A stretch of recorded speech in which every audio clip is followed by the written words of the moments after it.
This is Kamala Harris, 60 Minutes interview. Kamala Harris and Tim Walz. Trump was supposed to do this too. They were going to do them for both. And Trump backed out because Trump is gutless. Kamala Harris has been a candidate for president for just 2.5 months, and the post-convention honeymoon is over. With the election just 29 days away. The post-convention honeymoon is over. Dude, they're coming in hot with the drama, bro. All right. And her running mate, Minnesota Governor Tim Walz, face unrelenting attacks from Donald Trump, and the race remains extremely close. Yeah, shocking that the black woman faces unrelenting attacks from the lying, racist piece of shit. That's shocking. We supply Israel with billions of dollars in military aid. Mm-hmm. And yet, Prime Minister Netanyahu seems to be charting his own course. The Biden-Harris administration has pressed him to agree to a ceasefire. He's resisted. You urged him not to go into Lebanon. He went in anyway. Does the U.S. have no sway over Prime Minister Netanyahu?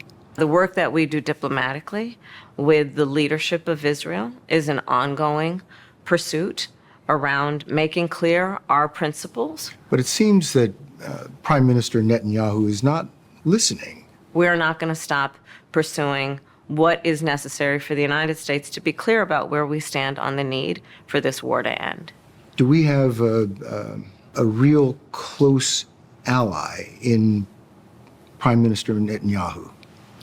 I think, with all due respect, the better question is, do we have an important alliance between the American people and the Israeli people? Oh, shit, bro. Dude, right there says a lot. Because obviously there is so much kerfluffery around this Israel-Gaza, Netanyahu, America sort of equation, all the leftists that are on Kamala's ass. And, you know, I like the fact that he was pressing her about Netanyahu not playing ball, but hey, you're still supplying the weapons. Now, ultimately, though, I think what she said there was very revealing, how we know she's not a fan of Netanyahu. And we know she doesn't consider Netanyahu an ally. And we also know she doesn't want to leave the actual nation of Israel at risk, which, you know, that's the conundrum about this problem. Hamas, Hezbollah, Iran, those guys, they're going to keep attacking Israel. And if we disarm Israel, the attacks are only going to get worse. They're only going to get more emboldened, more brazen. Look at how brazen they are already while they're getting fucking wiped out. They don't give a shit. Hamas, Hezbollah, and Iran, they wouldn't give a shit if every citizen around them got wiped off the planet. They would keep their war going. They would. The terrorists have never cared about their own people dying. And no, it's not that simple. Because you get stuck here. If you let Hamas, Hezbollah, and Iran get to a point of where they have made the U.S. turn their back on Israel, that is a victory for them. And, like, you just can't do that. There are lots of signs that the American economy is doing very well. Better than most countries, I think. But the American people don't seem to be feeling it. Groceries are 25% higher, and people are blaming you and Joe Biden for that. Are they wrong? We now have historic low unemployment in America among all groups of people. We now have an economy that is thriving by all macroeconomic measures. And, to your point, prices are still too high.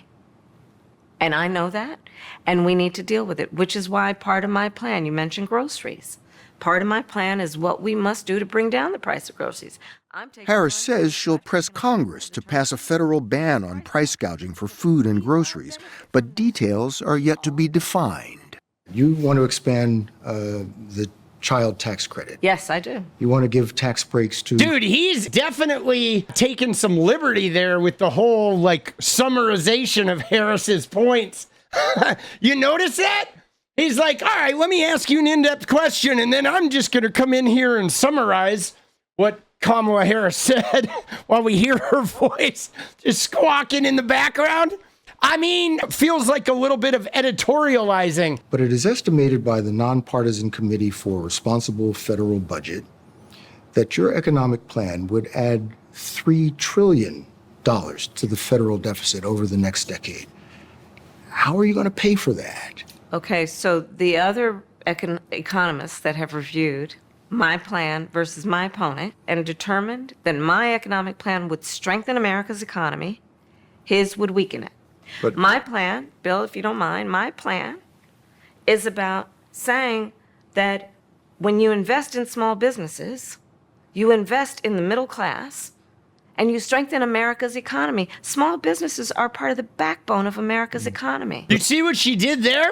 She wouldn't let him cut her off. That was refreshing, wasn't it? She's bringing it right back at homie. Madam Vice President, the question was, how are you going to pay for it? Now, I would be remiss if I didn't point out that the female candidate gets a different bar here, because never once have we heard a journalist ask Trump, how are you going to pay for that? Crazy deportation schemes, building a completely impossible to build Iron Dome, cutting your energy bills in half. They never ask him how he's going to pay for it, ever. The question was, how are you going to pay for it? How are you going to pay for it? I think she's been very clear on that. She's going to tax the wealthy, bro. I'm going to make sure that the richest among us who can afford it pay their fair share in taxes. It is not right that teachers and nurses and firefighters are paying a higher tax rate than billionaires and the biggest corporations. But I plan on making that fair. But we're dealing with the real world here. But the real world includes... How are you going to get this through Congress? You know, when you talk quietly with a lot of folks in Congress, they know exactly what I'm talking about because their constituents know exactly what I'm talking about. Their constituents are those firefighters and teachers and nurses. Their constituents are middle-class, hardworking folk. And Congress has shown no inclination to move in your direction. I disagree with you. To be fair, this idea, when he says that Congress has shown no inclination to go in this direction, have we had a leader that has actually fought to take us in that direction? Have we? I mean, not in recent history. We had a leader that took on the health insurance industry with Nancy Pelosi back in the early 2000s, and it changed healthcare for the better. And it brought healthcare to tens of millions of poor people. The expansion of Medicaid, which now has led to Medicaid negotiating drug prices. And all of that started with a leader named Barack Obama, who went into a contentious situation and showed some leadership and fought for something. And like, this guy is like, well, Congress hasn't done this without the leadership, so that means, you know what I mean? It's like he's doubting her ability to be a leader on this. And I find that interesting. I'm curious to see how she comes back here. I disagree with you. There are plenty of leaders in Congress who understand and know that the Trump tax cuts blew up our federal deficit. None of us, and certainly I cannot afford That's to be not wrong. myopic in terms of how I think about strengthening America's economy. Let me tell you something. I am a devout public servant, you know that. I am also a capitalist. And I know the limitations of government.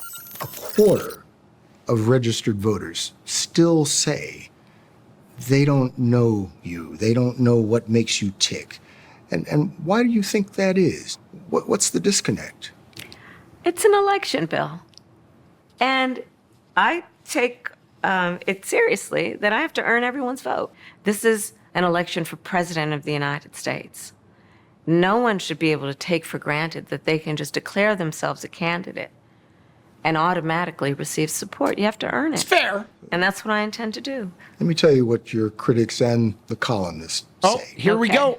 They say that the reason so many voters don't know you is that you have changed your position on so many things. Oh, Lord. Dude, see, this shit bothers me. It really does. And not because necessarily they're calling her out, but the fact that the women get so much more and different pressure about this behavior, about like, ooh, you're saying something different than you said 15 years ago. And like, I watched Donald Trump change his policy position on abortion every 18 hours. And every time he changes it, they report like, oh, Donald Trump says this now. Now he's declared he's not going after a national abortion ban. You know what I'm saying? But the women, boy, they get, it's like, if the slightest inconsistency, bro, and there's hell to pay. You were against fracking. Now you're for it. She hasn't said she's for fracking. She even said her values have not changed. She is against fracking, but she has not felt the need to eliminate fracking yet. She wants to invest in clean energy and build the clean energy while the fracking is working. And then she wants to create a world where we don't need fracking anymore, where clean energy takes the reins. She's never said she is for fracking. Again, we got the editorializer over here, bro. I think it's pretty clear where she stands on this stuff. It's pretty clear what she's fighting for. In the last 4 years, I have been Vice President of the United States, and I have been traveling our country, and I have been listening to folks and seeking what is possible in terms of common ground. I believe in building consensus. We are a diverse people, geographically, regionally, in terms of where we are in our backgrounds.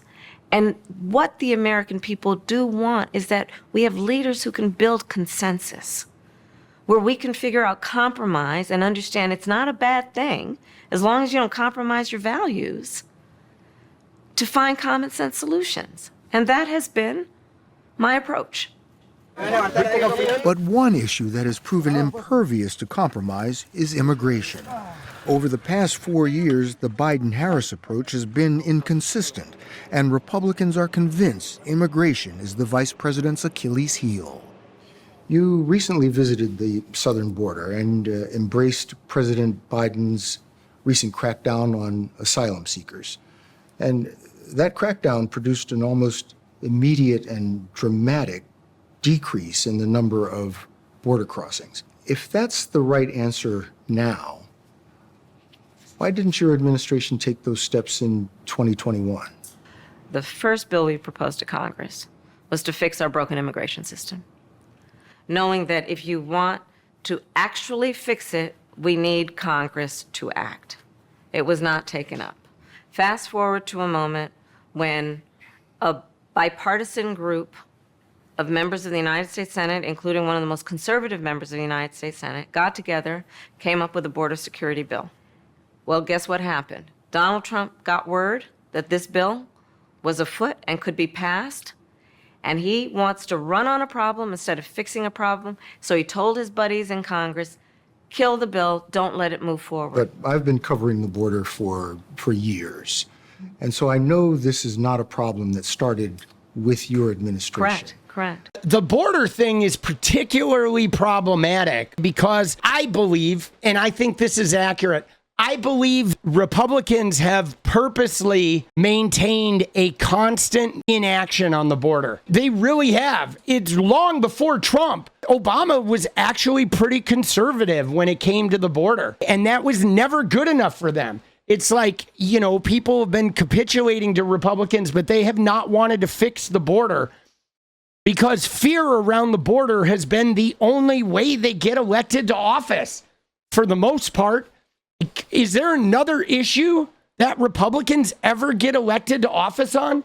That's it. It's the border. And then they try to throw the economy in there, but like they're terrible on the economy. I don't understand how that even works for them. They're horrible, Republicans, on the economy. They've been horrible with the economy since I was a kid, bro. It's like, and people are like, oh, Republicans. You know what I mean? Blah, blah, blah. This border thing, people have specifically not wanted to fix it. You have accused Donald Trump of using racist tropes when it comes to Haitian.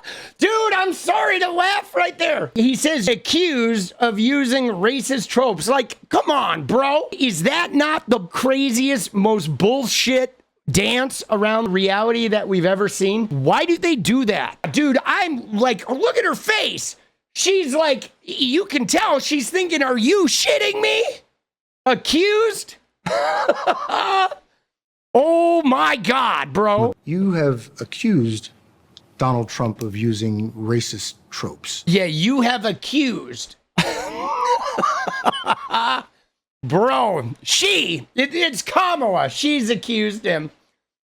Oh my God, bro. Dude, the birther. I mean, I could list 100. Haitian immigrants in Springfield, Ohio, when it comes to birtherism, when it comes to Charlottesville.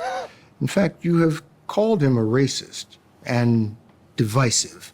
Yet Donald Trump has the support of millions and millions of Americans. How do you explain that? I'm glad you are pointing these comments out that he has made that have resulted in a response by most reasonable people to say it's just wrong. It's just wrong. With so many people supporting Donald Trump, a man you've called a racist, how do you bridge that seemingly unbridgeable gap? I believe that the people of America want a leader who's not trying to divide us and demean. I believe that the American people recognize that the true measure of the strength of a leader is not based on who you beat down, it's based on who you lift up. The Harris campaign has been hopscotching the country, and with less than a month to go, the pace is picking up. The vice president told us she has lost track of how many states she's visited. I will say, though, that is a conundrum. The reporter, as much as I'm chastising him for his use of words in the beginning there, where he's like, Kamala, you have accused, he did point out one of the very big challenges that is in the post-Obama world. Let's just call it what it is. In the post-Obama world, where Donald Trump does have a lot of support from people who, for whatever reason, are unwilling to acknowledge the racism in Donald Trump's speech, in Donald Trump's platform, in Donald Trump's use of tropes and dog whistles, in his divisiveness. And it is very tricky because you can't politically identify half of the country as racist, but it does bring to the forefront one of the conundrums about Trumpism in the post-Obama world. How do we take 60 million people that are okay with racism and move them toward not being okay with it, or move them toward having to take personal responsibility for where they fit in a world that isn't okay with racism? Because that's where the friction comes from, is most of America isn't okay with racism. And yet 35-40% of America says, yeah, we can ignore that as long as we get some of this other shit that we like. And we're increasingly getting to the point, you know, I mean, it's different than slavery, most certainly, but it's the same type of boiling point situation where if you go back in the early 1800s, the people in the South were just like business as usual. They don't see any problem with what they're doing.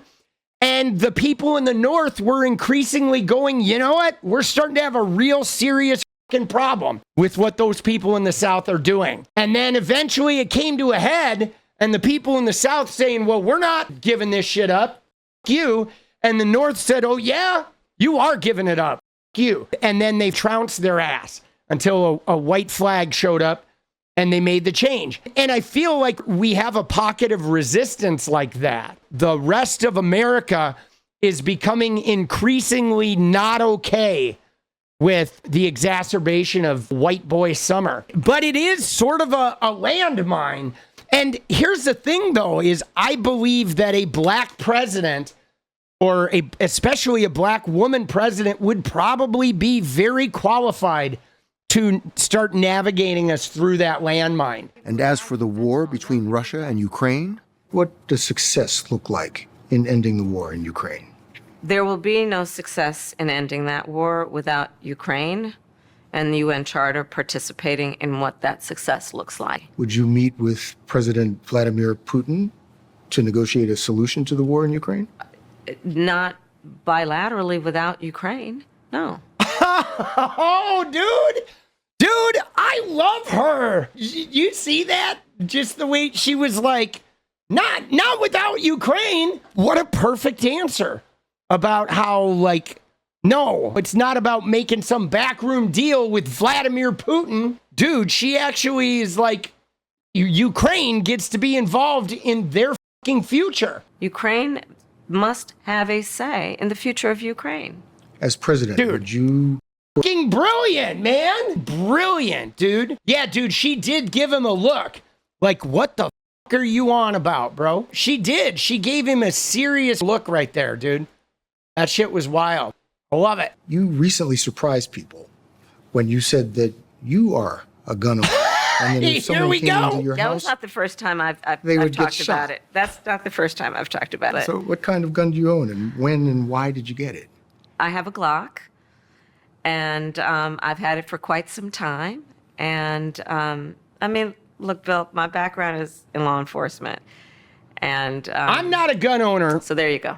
Have you but women who own guns, I kind of like that. I feel like that's ever it's fired good it? shit. Yes, of course I have.